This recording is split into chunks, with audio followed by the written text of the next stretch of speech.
अस्सलाम वालेकुम दोस्तों, उम्मीद है सारे दोस्त ठीक हो। सो तुसा मेरे पे YouTube channel Ishfaq Ahmad vlog आज तुहानू गल सुनाउण लगा। एक नवा नवा बादशाह बनया ते उस अपने वजीर ने आख्या कोई महीने का कम था जिद इहदे तो बाद लोग मेरे को कम कराने वास्ते।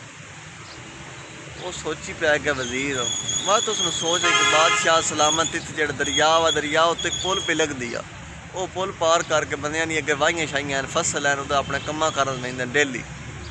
अगर उस पुल का टैक्स ला दे तो वध बंदे तुहाडे कोल टैक्स माफ़ करवाना होना हो सके वो टैक्स लाग वजे तो बेहतर ही है। वो बादशाह जी टैक्स ला दिता।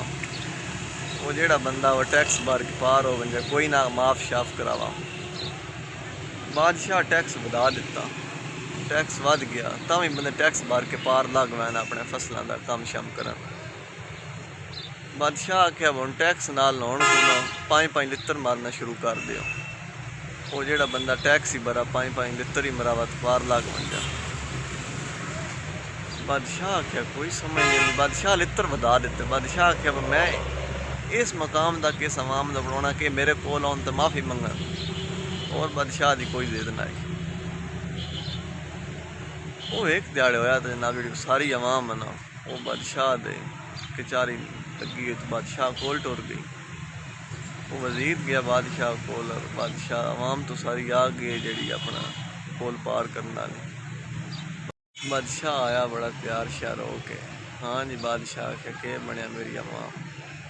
उन्हें आख्या जी साढ़े कोल इस तो आया जी पुल बनाई है पहले उस लगा टैक्स भरन लग पाया वध ज़्यादा हो गया वध भी भरन लग पाया वध 5-5 लित्र पहल जलते रहे वध लित्र वधाए ना वो भी जलन लग पाया।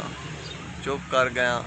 हूँ इस वास्ते आया वो पुल जी है ना उत बंदे थोड़े हैं लित्र मारन वाले सन लेट हो पैंदी है उत्थे टाइम होंदा रश होंदा ढेर सारा बंदे को बताओ कि असी जल्दी अपना लित्र जल के तक काम कर देवनी।